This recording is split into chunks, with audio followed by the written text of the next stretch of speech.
Okay, so good evening, everyone. Thank you all for being here. I know that we are just, connected online, just 13, but I know that also friends from Exeter are connected to a larger audience. So I thank everyone for helping us reach out to as many people as we can. I want to thank Sami for being here. Brief introduction. Sami Haraini is a Palestinian human rights defender and a board member of the Popular Struggle Coordination Committee, a committee that opposes the extension of the illegal Israeli settlement through peaceful demonstrations. Sami is also a member of the grassroots and co-founder initiative Youth of Sumud, an initiative that was established to peacefully resist the Israeli occupation and illegal Israeli settlements in southern Hebron. Sami has also been involved in protecting Palestinian civilians from settlers' attack by escorting Palestinian children to school and accompanying Palestinian farmers to their lands close to the Green Line. So I want to thank Sami for being here, especially because I know that it's not simple, that the situation there in the South Hebron Hills, especially in these days, is really hard. They have demolition orders pending, and now Sami will tell us more about it. So I thank him especially because, also the area there doesn't have simple connection and everything. So I think that the effort of being here is even bigger than for other events that we had. So thank you so much, Sami. And I would like to give you the floor. So now you have the floor. It's totally for you. I think we can have like now just a 45 to 50 minutes of you telling us about the situation. I can ask you some questions to prompt the discussion, and then we will have a Q&A with the public. So the first thing that I would like to ask you is to please tell us more about the situation in the South Hebron Hills, the establishment of the settlements of Maon and Havat Maon, the firing zone, land expropriation, everything that is happening there. If you also want to tell us what is happening these days that you were telling me about the demolition orders. And then if you can tell us about Youth of Sumud and the role of youth in this situation. Thank you. Thank you, Francesco. Thank you so much for arranging this meeting. Thanks also for Prof. Ilan, Nida, Dr. Marwan, Dr. Mahmoud, for everyone who is here tonight. I want you to be patient to me. I will be a little bit long in my speech, but I really care to tell the full, about the whole situation, the message of the full situation of what's happening here in my area and all what we are facing from the Israeli occupation, settlers and army. So I would like to start from my area. My area is the South Hebron Hills. I come from the village called Atwani.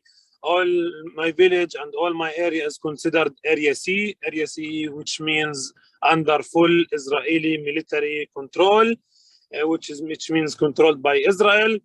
I think you already know about the division of the West Bank after Oslo Accord. It's A, B, and C. So A is full by Palestinian Authority. B is mixed control, and C is full control by Israeli military. So for us, Israel is practicing aggressive rules, aggressive policies against us for being here in this land and in this place. The main policy is simply ethnic cleansing. The main policy, they want to kick everyone from the South Hebron Hills. The Israeli government goal to kick all the Palestinians who live in South Hebron Hills to Area A, the very close one called Yatta, and we are called Masafer Yatta because we are the rural villages of the city of Yatta. So the goal is to push us all out from here to the city of Yatta and annexate all this land to 48, to historical Palestine. So what is happening and how they are applying this policy of ethnic cleansing through, declaring our land as a closed military area, firing zone area, declaring our lands as a state land, to confiscate the land, to establish settlements and outposts. The South Hebron Hills mainly separated to two parts, part which is targeted by Israeli military declaring where the Palestinians are living, the villages of Masafir Yatta, declaring part of the area as a firing zone area to train the Israeli army in order to have the excuse to evict the Palestinians out of their land.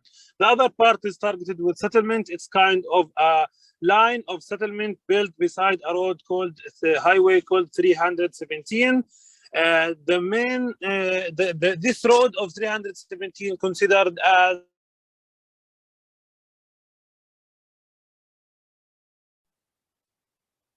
so the green line will be changed, and hundreds and thousands of dunums will be confiscated and taken, but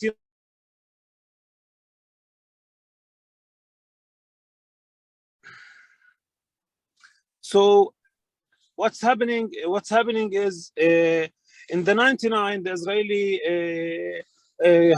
Israeli high justice court, which is which doesn't have any connection to justice, decided to evict the Palestinian villages of Masafir Yatta inside the firing zone. It's called 918. So this is how they call the area when they declare them as a firing zone area. So the people were, it was a completely a war crime, forcible transfer. People were transported in trucks of the Israeli military. Their caves, their land, everything was destroyed, and they were thrown behind the road 317. Going on,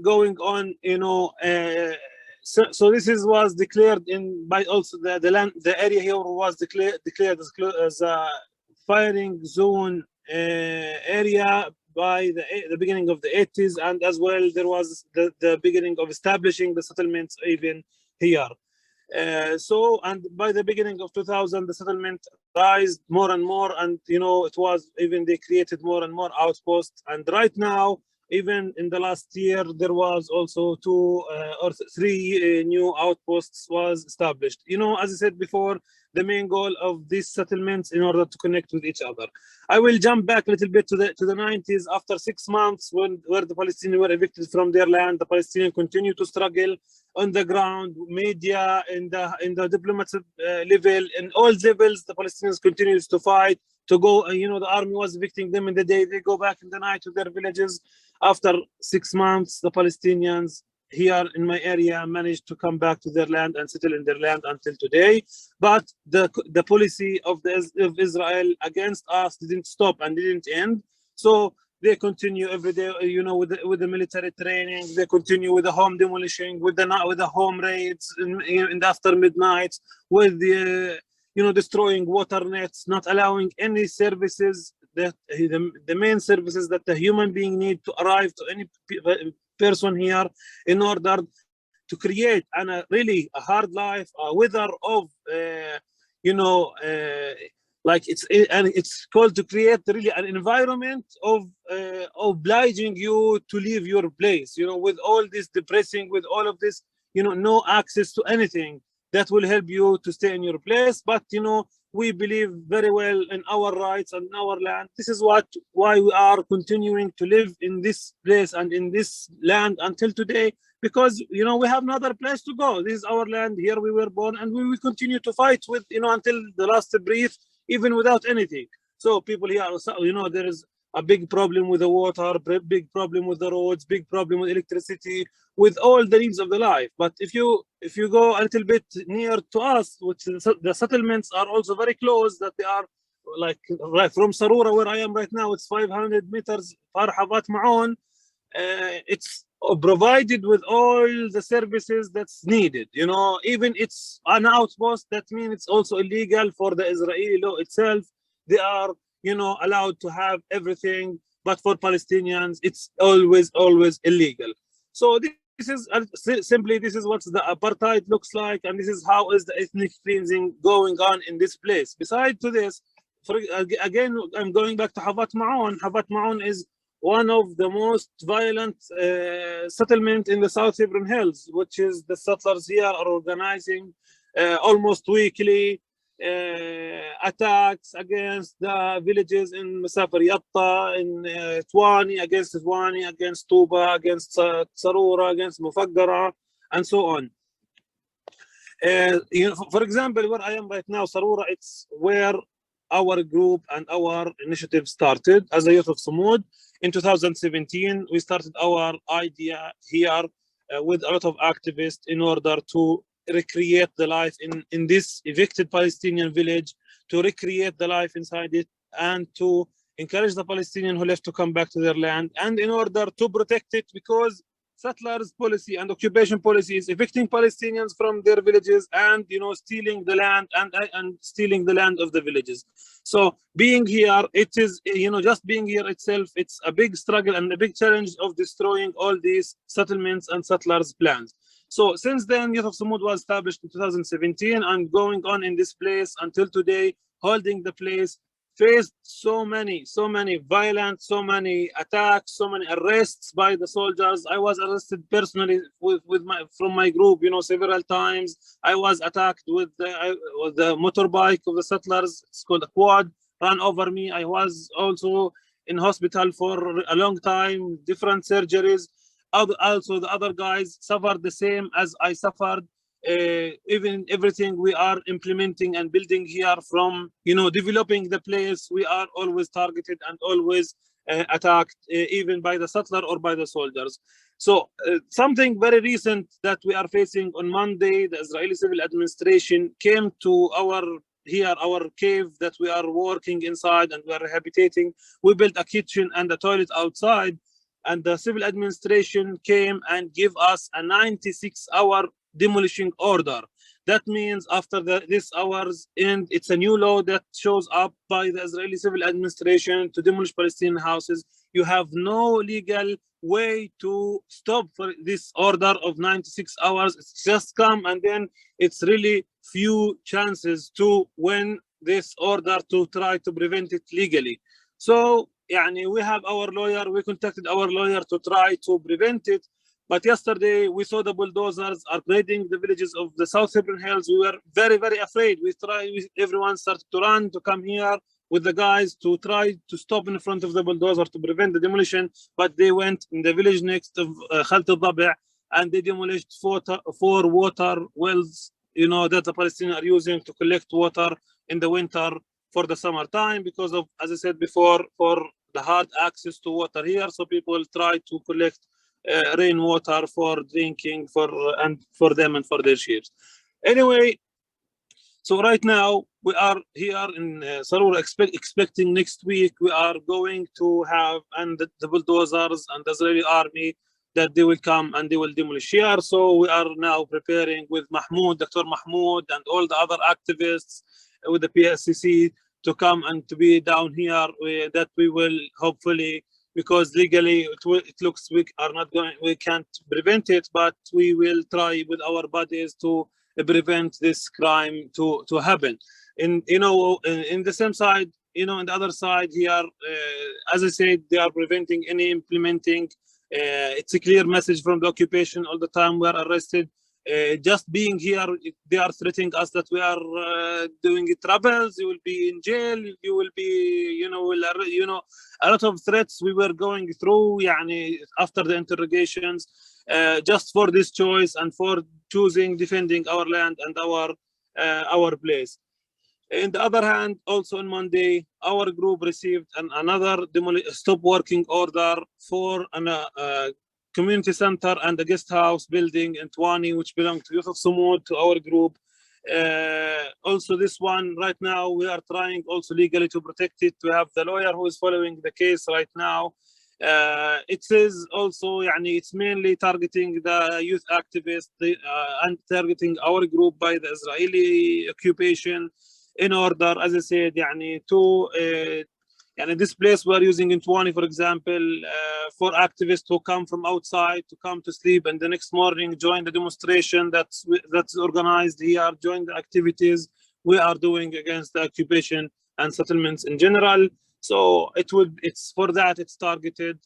And additionally, others building every day under facing the threat of demolition, because it is really all will go back and will all be related, that it's we as the Palestinian here They are preventing us from all our rights, you know, from living in peace and safe, having access to water, to roads, to healthcare, to schools. Everything here is under big threat. Yani it will go back under the same goal of the ethnic cleansing and the eviction of us from our land. So as all the activities and all the activism we are doing and we are continuing to do here, from documenting, advocating, working on advocacy, from organizing demonstrations, from accompanying Palestinian kids to school who face violence, from accompanying the Palestinian shepherds who can't graze in their land, or the farmers go to their fields, they can't go safe. We are, you know, working in the best we can do. We are, our choice is a non-violent struggle. It's an unarmed, unarmed struggle. Because as we know very well, the Israelis are always pushing us and making us, you know, depressed and to go to the circle of the violence. So we will be always accused with the terrorists. In the end of the day, we are all, as a Palestinians under the occupation, we have the right to resist the occupation in all the ways. This is, you know, all protected by the international law. So the choice here, honestly, in the South Hebron Hills is a non-violent choice, because to save souls, because to use violence, they want this excuse to put you in jail. But even so, with the non-violent choice, they are keep always accusing us with the violent and putting us in jail and putting us in courts. And that's honestly what we are facing, and what I am facing right now in the Israeli military courts with when we were protesting last year, and I was organizing demonstration demanding justice for our friend who was shot and paralyzed by the Israeli soldiers in front of his house, defending his own properties from civil administration confiscating it. You know, they were confiscating an generator from a family in Raqiz village, which is very also close to me right now. The soldiers shot a Palestinian youth who was just trying to prevent them from confiscating his property. His name is Harun Abu Aram. He was peacefully, just taking the generator, and they simply shot him in his neck, which paralyzed him. We demonstrated. We were very angry. We have to demonstrate to demand justice for Harun. Even when we demonstrate, I was arrested. I was in jail. I was accused with organizing illegal demonstration, assaulting Israeli soldiers, which all is, you know, fake and false charges. But we have no rights. That's the thing. That's the thing. When we are here under an Israeli military law, we have no really any rights. That means when the soldiers say something, just if he say, you know, it's enough that you will go 6 months, 8 months to jail. So this is how it goes, and this is how it's, you know, how we are living with this situation. But we are always, you know, believing in what we are doing, because this is the circle of that they want to put us inside of depressing the circle of you know, I have no other choice. I need to live normal life. I need to go out from here. But I'm so proud of our activists, of our area, of our people, that they are, it's completely difficult situation with all the meaning of the word, from killing, arresting, and so on. But we are continuing to be here to defend our land and to protect it from, you know, from all the policies and from the settlement and from the army from stealing it. Hajj Sliman, I don't know if you heard the old man Hajj Sliman, the martyr. He was also from the village of Al Khair, South Hebron Hills. He passed away the last month because of a police truck ran over him when they were confiscating Palestinian cars in the village of Al Khair. Simply, they killed him. Simply, they claim that he want to kill himself and throw himself in the. This is the report of the Israeli police against the crime. Hajj Sliman is very famous person in from decades, all the time trying and stopping in front of the bulldozer. He's our main partner in the field and in the demolition when it's happening. He always put himself in front of the bulldozer, trying to prevent the demolition, trying to prevent all the crimes that they are doing against us. In the end of the day, they killed him, and they said he want to kill himself, and he throw himself in front of the truck. So, yani, we are not just facing, as I said before, the arrest. We are facing the killing. We are facing the guns. We are facing the demolition. We are facing a whole trauma of a situation of trauma that it's of being here and of living here, because of this trauma is going to ethnic cleanse us from our land and from our place. Hajj Sliman, his soul may rest in peace, and he know very well that we are going to continue the struggle, and we will never stop. And please, anything I can comment, we can talk about. I don't want to be more long in my speech. Dr. Mahmoud, Dr. Marwan, we can talk more if you want later about even like to add something, because also you are very expert of the area. You can say about the heritage project on our land that we also are working in order to protect our heritage from being destroyed by the Israelis also in our land and in our place. It's the project in our land is also with Coventry University. So I'm going to stop here so I don't to take more long time. Can give other people to space to talk. No, it's okay. It's okay. It's great. Thank you so much. I think I can. I mean, we can just. I will just ask you just a few questions, and if you can tell us more, and then for sure, if Dr. Mahmoud or Marwan want to say something, it's. I mean, they are super welcome. But something I wanted to ask you, which is related to what you say, is about youth of Sumud.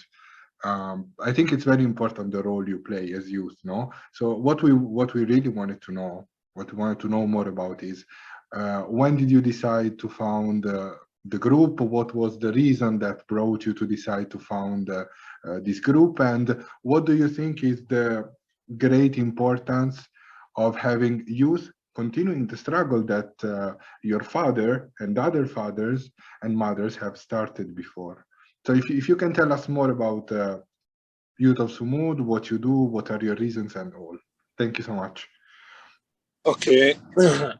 Youth of Sumud was established again in 2017 on the activity of Sumud Freedom Camp inside the village of Sarura. In the beginning of the activity, we had really a bunch of activists, like 200, 300 activists from all over, from Palestine, from America, from everywhere.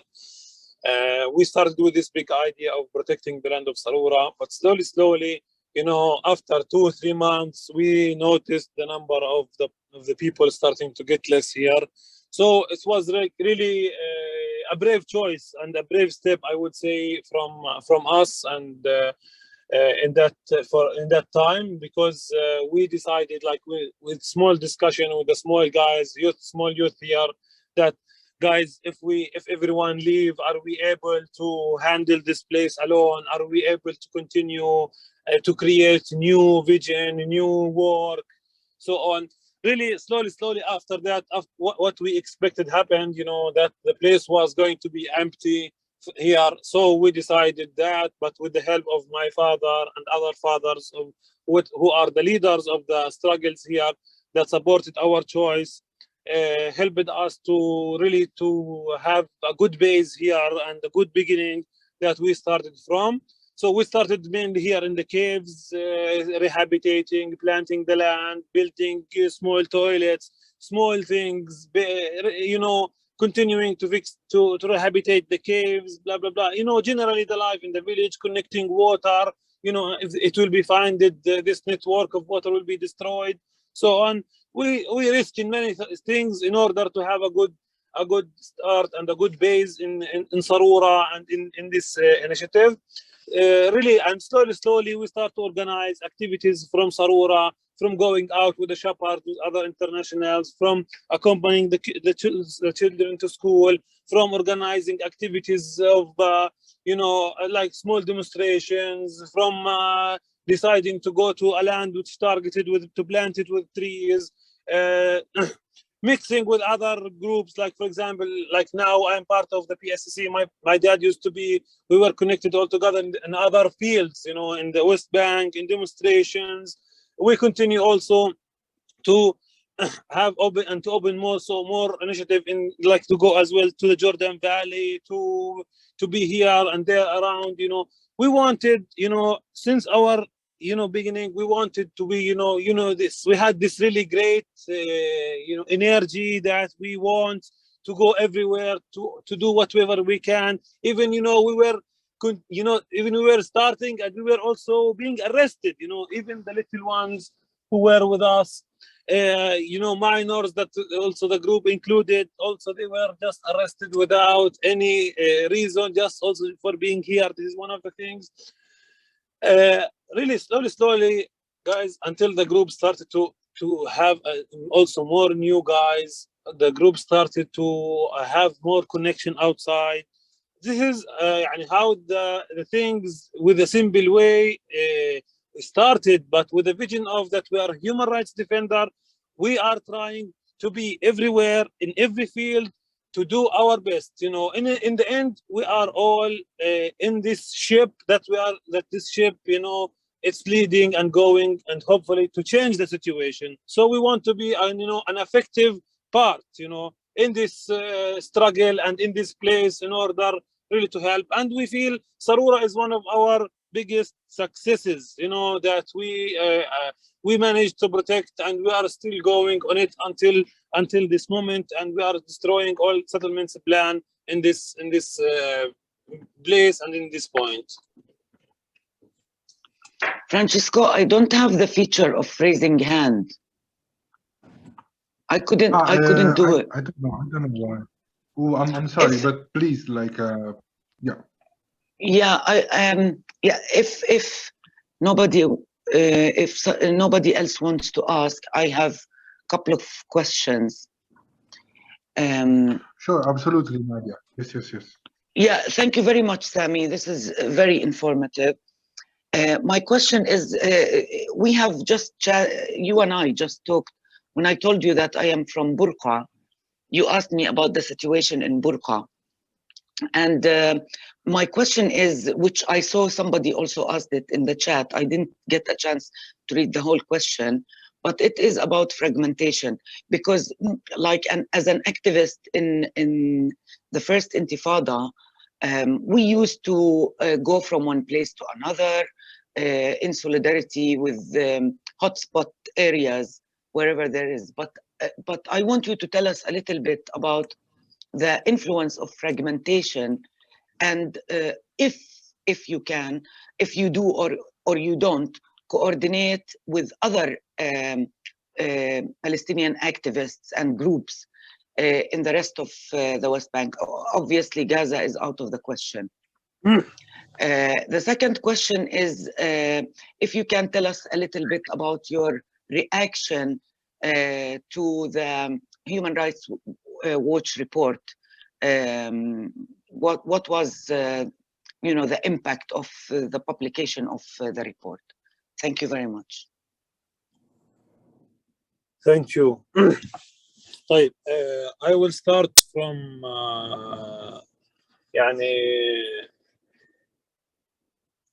بس لحظة شوي, شو يعني fragmentation؟ شو اسمه الارض، يعني انها مقسمه، مش انت حكيت اصلا اريا A و B و C، وبالتالي هي مش موصوله مع بعض وفي حواجز. يعني انت بصعوبه بتروح من الخليل على بيت لحم ولا على نابلس. طيب. يعني التقطيع من خلال المستوطنات والحواجز فهمت عليك. For sure, one of the things, we as a group, we were very good with, and this is also, honestly, who helped us mainly, the Popular Struggle Committee is having different people, different activists from everywhere. And as my dad used to be there, it's also make it easier for us to connect and to have connection with other places and different places. In the West Bank, to be there and And honestly, I would like to talk about the Jordan Valley. We have the connection there. We are also going we were going to accompany the shepherds there, despite all of the challenges we go through, from checkpoints, from division of the land, from all the hard things we can face to go and to move normally. With all the challenges, we really used to go and to be in the places that need help and need support. Especially, I want to mention this of the Faz'a campaign, as we started in the PSC, and Yusuf Samud is part of that, and also other Palestinian organizations. The campaign of Faz'a, which was to help the Palestinian farmers during the olive harvest who are facing high level of violence by the settlers. And our campaign was really successful, and this is the second year we did it. We were like this youth group from South Hebron, from Bethlehem, from Ramallah, from Bil'in, from everywhere, coming and joining this campaign. It's going for 1 month, 1.5 months. It depends on the season, sometimes 2 months, to be every day with the farmers in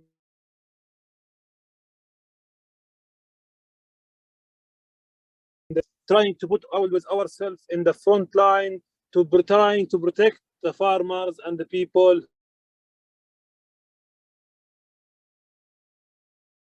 Many times together we were with the people attacked, and we were, really violently attacked and assaulted. Even if we want to do this legal way of doing filing complaints on the Israeli occupation police, which is useless. Always they are in their law protecting the settlers and protecting the settlers' crimes against the Palestinians and activists and farmers and so on. So I say we have a good connection. We are all in Palestine facing, the same policies, the same ethnic cleansing. We are facing the same, settler violence in the South Hebron Hills. Settler violence exists in Borqa, in your village, exists in other places, in Borin, in Al-Aghwar, in Jordan Valley, and everywhere. So I want to say it's not easy, but we are really always trying to do our best and trying to be wherever we are called, wherever we are needed, even with helping harvesting the land in Taibi, Ramallah, even helping with anyone there. اعتقد جاوبت انا يعني ولا لا الساعه نداء؟ شكرا كثير. ممكن بس تضيف لنا دور الاسرائيليين, the Israeli groups, peace groups. I see that sometimes they come and help you protest, to try to protect you from settlers' attacks. يعني the Israeli groups, the peace groups who are coming and joining the work and helping, and helping a lot with the Palestinians. Like we have in the South Hebron Hills from long time the Ta'ayush group that they are every Saturday presence in the area, moving also with the shepherds, moving with us, moving here and there, demonstrations, protesting with us. That these guys who are rejecting the whole regime of the occupation and the oppression. These guys who are they are really few, they are really few, but also when they are with us as well, honestly, they are targeted. They were attacked because they are considered, some of them, for their state and for the settlers, are betrayers. So these guys are doing really great work, and they are writing and they are talking in the Israeli communities about the Israeli community, and in generally sharing the reality of the situation here to abroad, like what happened in Borin in the last days, when an Israeli old man car was burned and he was attacked, and others were attacked while they were helping Palestinians farmers planting trees. honestly, that one took a very huge media attention. I heard millions of people saw that video. This is, I think, also the Israelis' role is good to help to bring also more attention and more advocacy to the situation and to what's happening.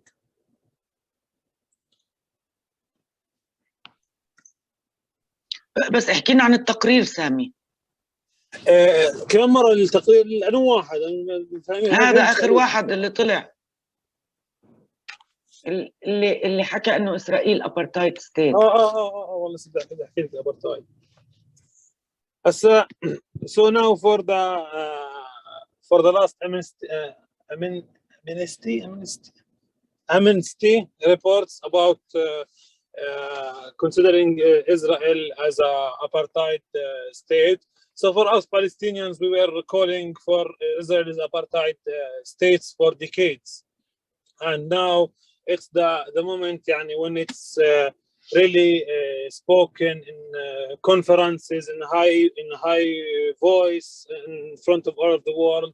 Really, this is good.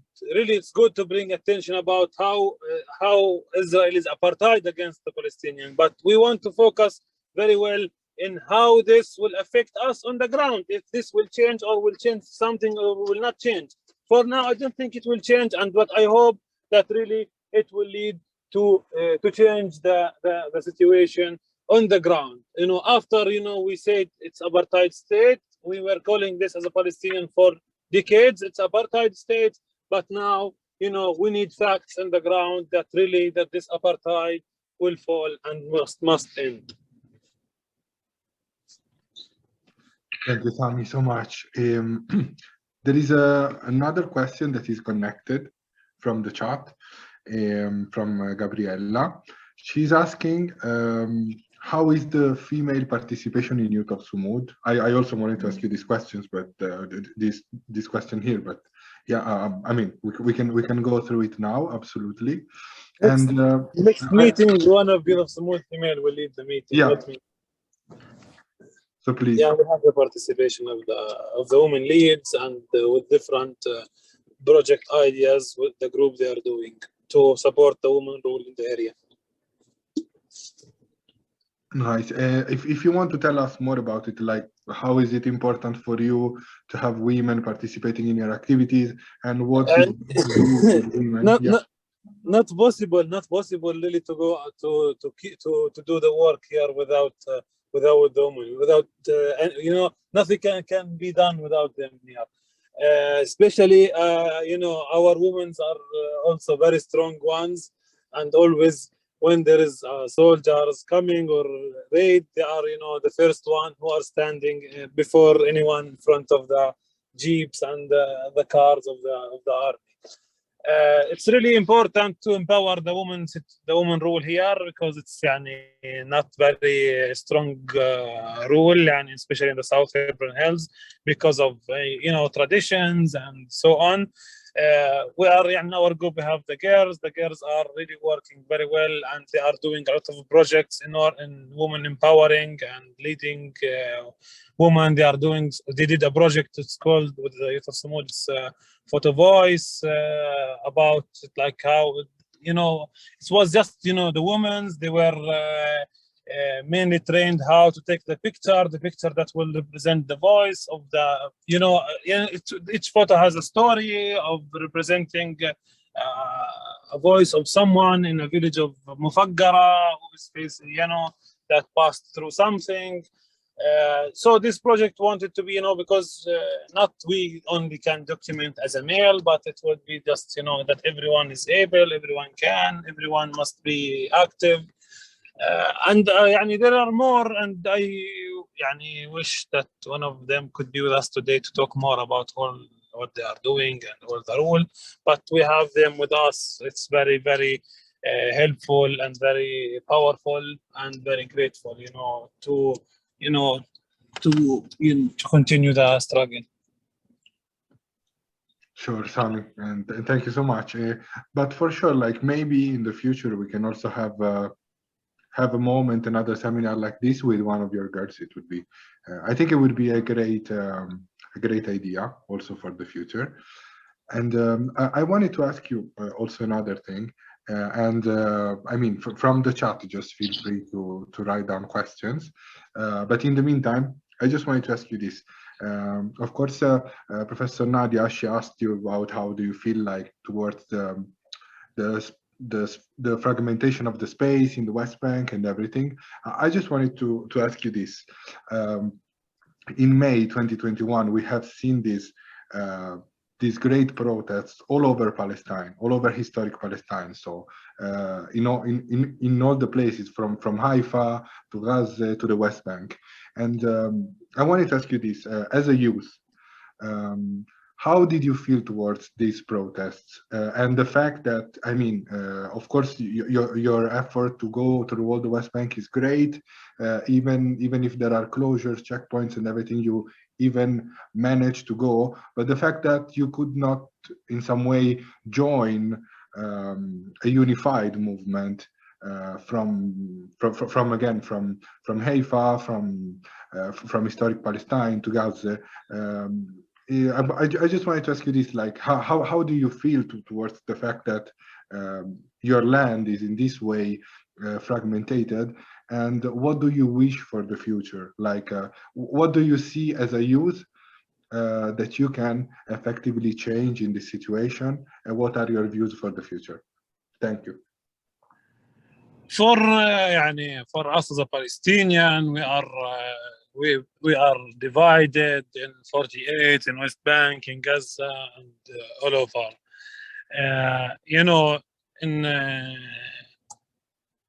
In May, it was a big wish that you can be.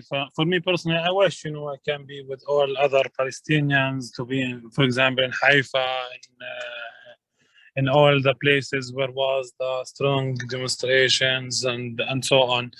As I said, we are all as a Palestinians in historical Palestine, from the river to the sea. We are facing the apartheid. All of us are facing the apartheid and the Israeli racist system against us. I wish I can be there in solidarity. I feel really disabled, that I can be in my place. But I know also my place need me, so I need to also to be here, because also we are very few in the end of the South Hebron Hills that we need also to take care of ourselves, because we were expecting any settler violent or attack at any moment to any place or to any house. I wish really simply really that the occupation. This is the dream, and that the occupation end and the apartheid will fall, and I will go back to that. I will be able to go to Haifa and to Akka and to all over historical all over historical Palestine, and to see our homeland is free from all oppression and occupation. Sami, thank you so much. There is a question in the chat from Caio Porto. He's asking, what can solidarity movements around the world to help youth of Sumud in your struggle? Well, really the main thing, like for example, like this meeting we are doing, really it's the way we are contacting you guys, contacting everyone to advocate, to create advocacy, to raise awareness, to share the truth, to create pressure on Israel, to make it accountable of all its crimes and all its violation of human rights against Palestinians. And we are all, in the end, I know it's COVID now with regulation, but we usually as Youth of Sumud, we used to call that everyone should come here and join us on the ground in our activism, in our work, living the life of the Palestinians, seeing all of this situation, living this experience, this life with your own eyes. But as Youth of Sumud, we are doing also some somehow, if there is also some way to help, we are doing this fundraiser. We talk me and you about it. Fede can share it later. It's something to help our work and our movement. if we can achieve it, it would be great. Sure. And yes, Sami, if you want to share, if we want to share it, absolutely. I think I sent you the link if you want to share it. Okay, I will share it now. I will just tell you. Basically, the youth of Sumud guys are trying to get the car for them for your activity so that they can move, and I will share the link. But in the meantime, if we have other questions or anything, just please ask. Just go. In the meantime, I will look for the link.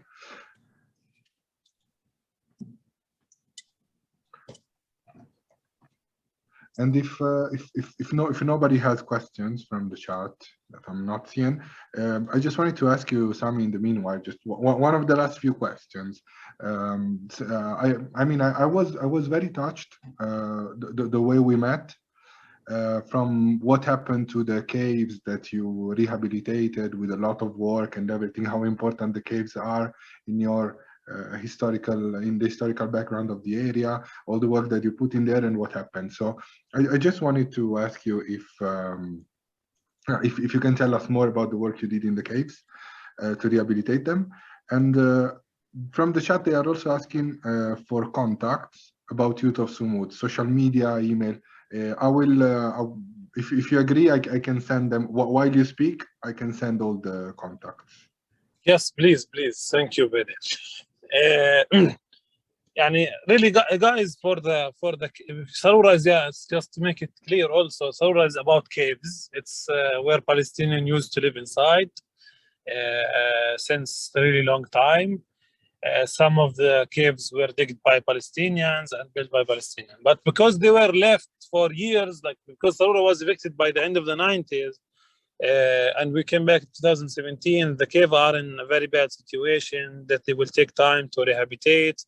It's a really adventure to take the materials for work up there it's a story to bring the digging stuff. So most of the work sometimes we do with the hand work that should machine do. We spend a lot of energy. We have our stuff there, we have our where we sleep. It's like a center, and where we move, as a youth, where we meet, where we do our work. And what happened is the settlers set up the fire in the cave at some point when we were running in an emergency in Twani, when the settlers, a group of settlers were attacking Twani. We ran here, so we left the place there, and the settlers a group of them ran to the place and set up the fire there. I was really at that moment, was exploding because of, the cave was burning inside with the generators of electricity, with the mattresses, with everything we have there. And we were not able to do anything because the Israeli police and the Israeli soldiers were just standing, in front of us, and even not calling the fire place to stop the fire to come, the civil defense to bring water to turn off the fire. That was a huge fire inside the cave with everything was burning inside there. I felt so depressed. And at that moment, I was just sitting in front of the caves. The guys who came from Mufaggara and the villages near, who came with the buckets of water, trying to turn it off, and I was just, wanted to explode. This is the circle. As I said before, they want to always put you in.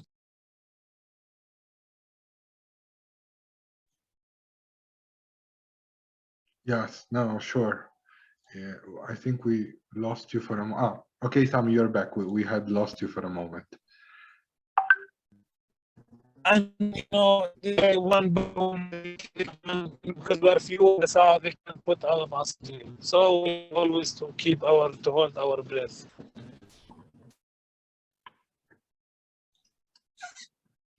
Thank you, Sami. Thank you so much. If there are any other questions, please feel free, or if someone wants to intervene.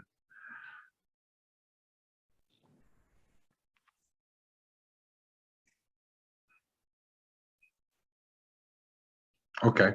I would like to say something, Francisco, regarding the Youth of Sumud, actually, as a grassroots initiative established in the South Hebron Hills where it has been actually a way of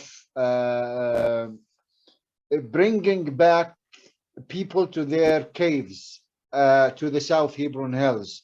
And that is a core issue and an example for Palestinian communities in other areas in the West Bank, because normally the Israelis' aim is to forcibly displace Palestinians. This initiative came to counter and challenge the Israeli policies in that area, and they succeeded. And actually, it became like a model for many Palestinian communities, where this group of youth were able to share their experiences in many communities in the West Bank. And that is very important and needed for the Palestinians back to the timescape of the first Intifada. As Nadia was saying, we were moving from one place to another. And what categorized South Hebron Hills is that they have this let's say, group of youth who are on the ground all the time in order not only to construct caves and to rehabilitate caves, but also to protect shepherds, also to accompany children while they are going to school.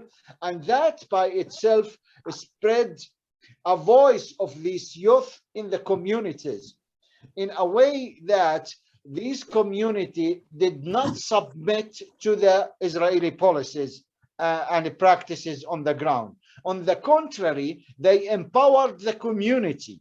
And we were able to measure that, how women particularly were able to have an active role in different aspects of the life, socially and politically. And that is, you are talking about conservative Palestinian rural communities where they have a kind of lifestyle, and they manage it through resistance in order to heal. It became like a source of well-being for the society living under such severe conditions. And I witnessed closely with the youth of Sumud how they were able to stand in front of the settlers and not to escape. And that examples are needed for the Palestinians. So when I saw the youth of Sumud going from South Hebron Hills to the Jordan Valley to accompany shepherds there, the shepherds' behavior in the Jordan Valley changed. Instead of escaping from the settlers, they were able to stand up in front of the settlers. And that is needed for Palestinians in order to transform their everyday actions into resistance. And that's what I want to comment on what Sami was saying. Yes, actually, this is an excellent point, Mahmoud, because I noticed that Palestinians are in search for like some kind of a successful stories that raises the morale of people. And I noticed, you are right, and I noticed how on Facebook they start sharing these stories to show how people were able to achieve something. They're searching for an achievement. However, no matter how small this achievement is, yeah, you are right. I think this is important. And social media helps in sharing experiences a lot. If nobody has a question, I'd like to ask Sami on the impact of Corona. Marwan, you were able to raise hand. Oh. Great, you're better than me in technology, it seems. So go ahead. After you, I will. Yeah. No, it's okay. You can ask a question, and then later maybe Sami can talk about impact of Corona on resistance. Thank you. Yeah, I mean, my point really short in a way to say that what this form of resilient resistance, organization, mobilization in South Hebron was particularly important because they're also marginalized and in the edges of the Palestinian society. So in a way, you know, they were able also to communicate to the rest of, not just in the first place against the occupation and the violence of the settlers, but also to move towards, from the edge of the Palestinian society to more in the middle of the discourse that's happening. And I think that is, you know, many Palestinians, they don't know even where is South Hebron or where is Twani or where is so it's, I think that is another important achievement that they were able to make. They were able to go to Palestinian community and universities and other places and to speak and be proud of who they are and actually, you know, challenge this marginalization, you know, by the Palestinian Authority, by you know, by the Palestinian sort of discourse. So that's a point I think it is important also to highlight. Thank you. Thank you so much. Thank you a lot. Yes, Sami, if you can just, there was a question for you on how the COVID-19 impacted resistance in South Hebron Hills, your experience. The COVID, thank you, Dr. Marwan. I will go, yes, the COVID has a very big impact in everywhere in Palestine, not just in the South Hebron Hills. Especially we used to have the, you know, always the international presence with us in the field, the demonstration, they were always used to be here. It was very important, but with Corona, it became very hard, especially like we lost the Operation Dove, for example, in Twani, who we were working together, and the Operation Dove were having a great work with us, with you know, helping the people, and always when there is the international presence with you, it supports you so much in, you know, in front of the army, dealing with the army, fighting with the army, arguing with them, and so on. Besides to that, even, you know, through the demonstrations, yani when we have also used to do demonstrations, and during period of COVID, most Israelis who used to come, the police were all the time were giving them the fines of COVID. It was meant in order, 500 shekels, I don't know, whatever it was, in order really, it was a kind of fines of punishment, in order to kind of not letting them coming back to the demonstrations again, because of using COVID excuses by the Israeli occupation police in order to kick them out of here. In that moment, just the Israelis were receiving this because they want these fines because they don't want them to be here. This is like some rules of COVID they were using for demonstrations, stuff, and so on to prevent them from coming. But I mean, in general, as I said, it mainly affected the international presence, which used to be in a very good way, better way, many groups coming, people coming here, which was very good.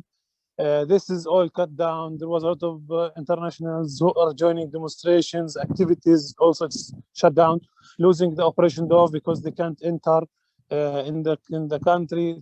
It's also a very bad thing because we consider them also they are a great partner, helping in the resistance and the existence of the people in the field. There are many things was affected through the COVID here. Thank you so much, Sami. Yes, I just would like to say and add that for a long time in Twani there was this Italian-based group called Operation Dove, and they basically accompanied Sami and the other guys in their activities. Basically, they were internationals that were supporting them as an international presence to try to be a physical protection. So they were there accompanying children to school or accompanying farmers, for example. And Of course, this changed due to COVID, and I think it's very important reflection also that can lead us to, because I mean, it's also important to reflect on sustainability. No, in the end, it's important to assess the role that as internationals we have, according to the privilege that we have, the fact that we can cross borders, but also to think how it's crucial to support grassroots realities such as the one of Youth of Sumud as the real central core of resistance, because many times it happens that absolutely, yeah, it's a form of civil protection, because many times as internationals we just like and want to be in the front lines, and I hope it's and I'm sure it's still a fundamental role. It's a fundamental for solidarity that is needed, but has to be framed in the right way, in full and complete support of local grassroots solutions. Yeah, that's it. And Dr. Marwan, I see. I agree with maybe you. Okay. I agree with you totally. I think it is definitely it raises the question of sustainability, and that's where Sami and a mixed group of men and women who is doing this, that's in a way, you know, give the inspiration and hope that they are the, you know, those who are living there are the ones who will stay and will continue to stay, and also facing all the challenges. So you know, international protection or international civil protection or even international solidarity, they come and go, you know, and they are, you know, local people will face the consequences of all the actions. So just to reiterate that, yeah. And it's for them all the, you know, the credit really for the local communities there. Yeah, I see Mahmoud is out. Yeah. Please, Dr. Mahmoud.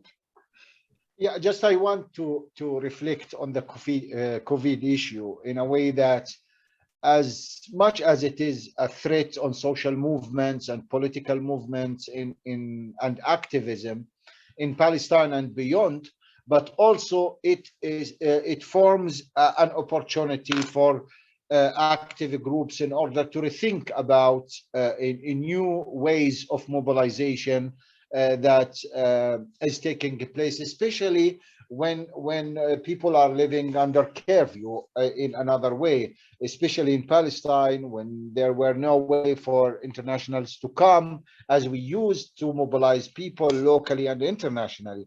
But during COVID, I think the first image came to every Palestinian is the first intifada, and how social and community-based groups start to think about the traditional ways of mobilization. And when we are talking about the Palestinian countryside, we are talking about farming and the lifestyle that is attached to land. And I witnessed in that the period, especially at the beginning of the COVID, how people brought back this attachment to land, and that is needed, because all the family members, even sometimes 3 generations together, come and bring all the family members to the land to work on the land. And that is yesterday, before the COVID, workers were leaving their land behind them to go to work in settlements, while during the COVID they left the settlements behind them and they walked toward their land. And that is needed, and it was an opportunity to come back to the traditional ways of mobilizing Palestinian society, to come to the cohesion, solidarity, and working together. I noticed that during the COVID, and it could be a perfect example like what was happening during the first Intifada, from, for example, how people share, solidarate, on the economic level, for example, small scale and alternative food production, that is needed for people under occupation, especially like the one in Israel, that want to create this dependency on the occupation. So COVID, I would say, created an opportunity. On the other hand, it was a period when the Israeli government lit the hands of the settlers to occupy the top of hills more and more, and even settlers adopted a Palestinian lifestyle to colonize the land through shepherds and building tents with settlers, shepherds on the top of the hills, including South Hebron Hills. And that is something we have to think for the future. And as well, we have the technology tools that continued to deliver the message beyond the borders of Palestine. And that's also another way of thinking for the future if the pandemic will continue or other ways of restriction on internationals to come to Palestine.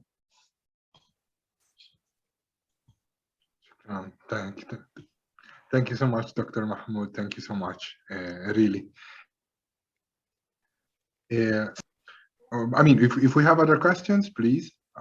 In the meantime, I just wanted to ask Sami if he wants to add something.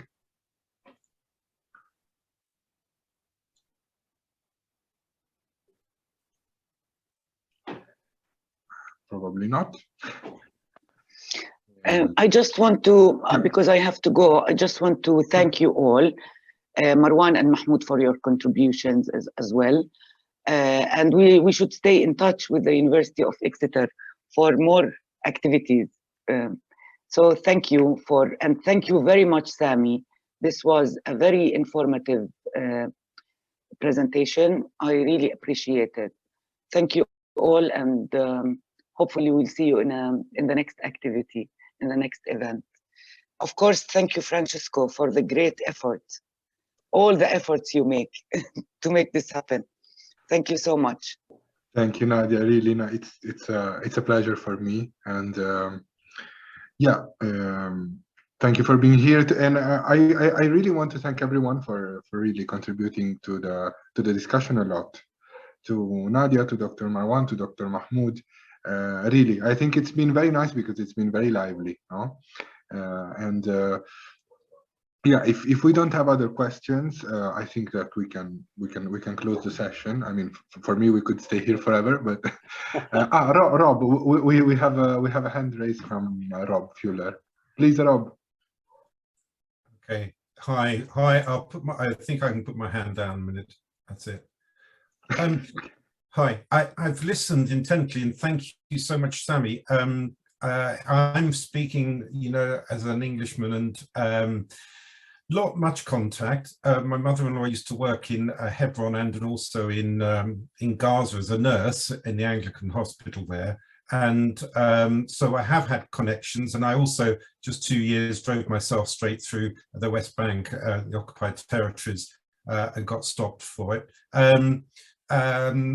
But I also stayed at Iblis in Galilee area, and I met a Palestinian, well, I knew a Palestinian there, a lady who couldn't get to Jerusalem, but asked me to get her Israeli passport because it gave her more flexibility to travel. So I went to the post office in Nablus Road and queued up, as you do, and there were a lot of Palestinians appearing to apply for Israeli passports. And I just, having been in Galilee area, I could see how there were settlements and Palestinian towns and villages next door to each other, but in what might be considered Israel. What's going to stop that happening in South Hebron by stealth over time, in the sense that will things become so difficult for Palestinians in their home areas that there will be a subconscious push for some to acquiesce? And is it a bigger, I'm sorry, I don't know enough, but is there a bigger plan that the enticement of Israeli citizenship will make those that are trying to keep their homes even more difficult. Does that make sense? I just wonder whether it's, yeah, I don't know enough. No, it's perfect, Rob. Thank you so much. Sami, please. Yes.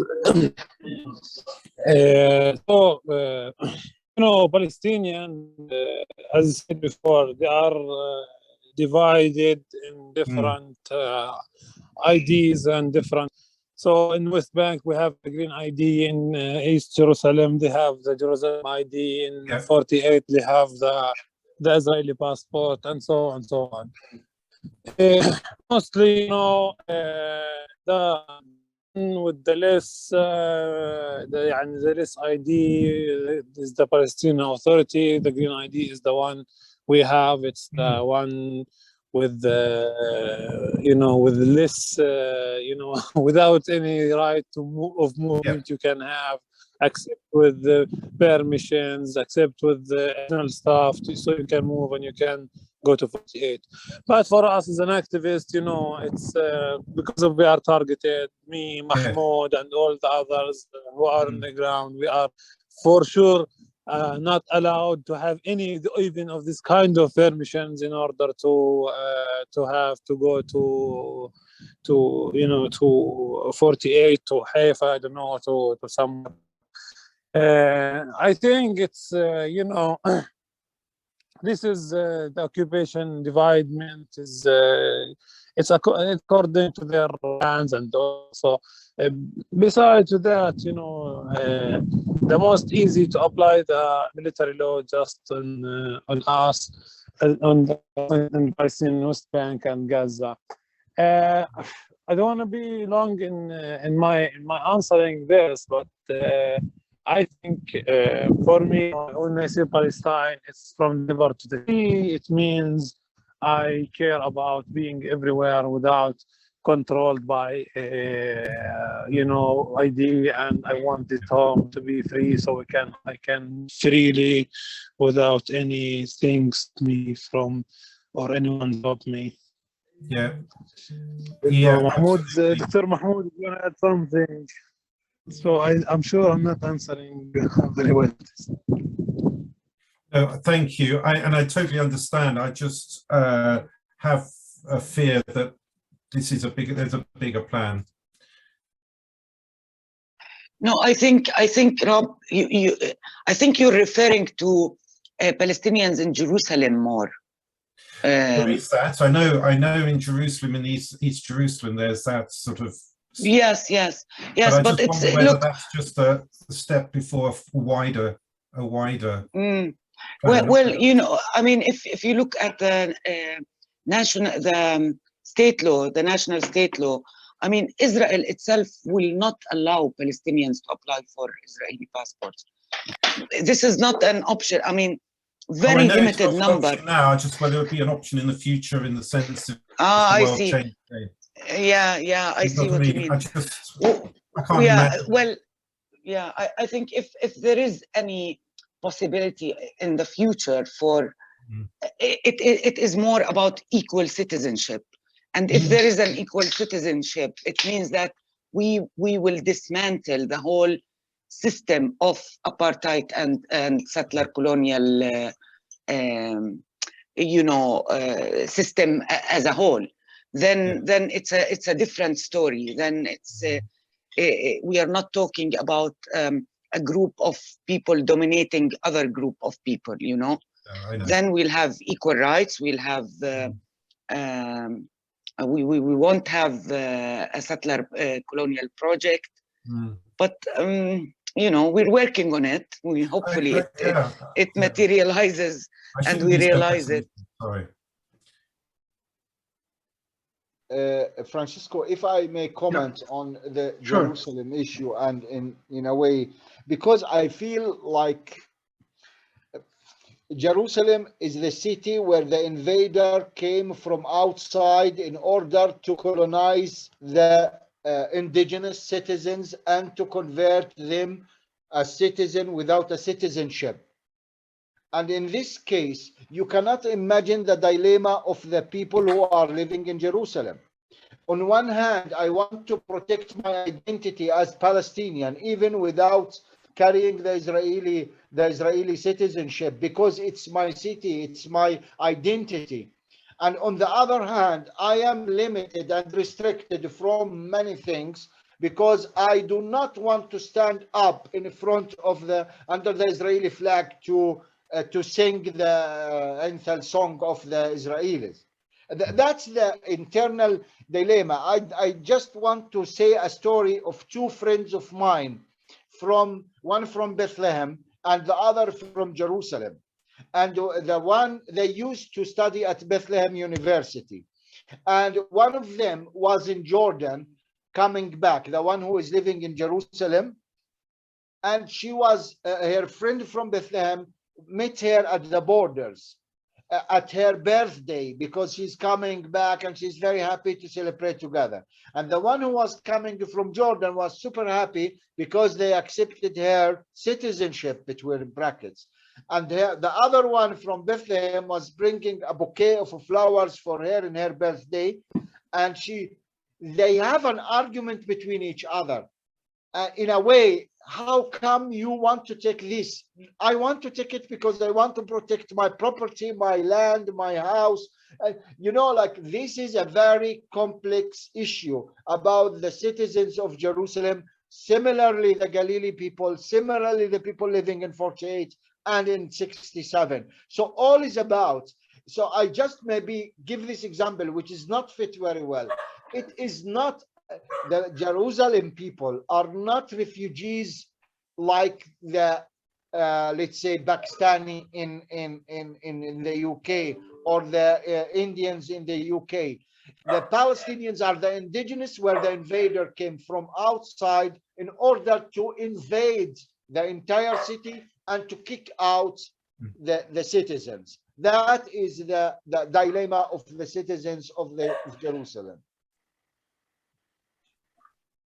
Thank you so much, really. And I mean, I have, if I can just add this very brief thing. I mean, of course, every time I speak, I just want to stress out the fact that I'm an international, and this clearly affects the way I can experience the land of Palestine.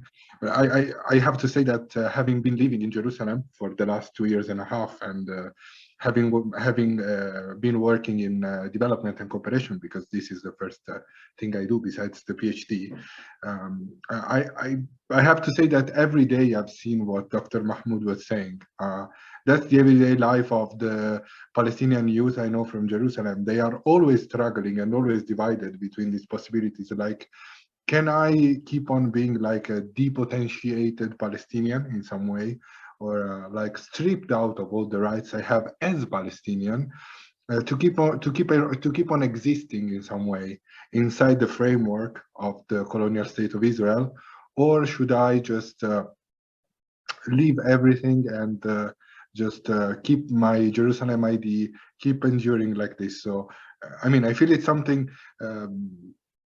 what I have to say always touched me is the fact that I saw this dilemma in young people, in youth like me. I mean, I'm just turned 30 years old, and it's something that breaks me and makes me think a lot of the hardship and the struggle, and also all the mechanisms, the very hidden and kind of far-reaching though mechanisms of the occupation, like having to choose between something like that about who you are. It's a fundamental choice. It's something that really breaks you apart, and of course changes the relationship towards the place you live in, the people you know, how you relate to them, and because they also have their own challenges, their own choices, and this for sure like makes a fundamental difference. And just sorry if I spoke too much. Last thing.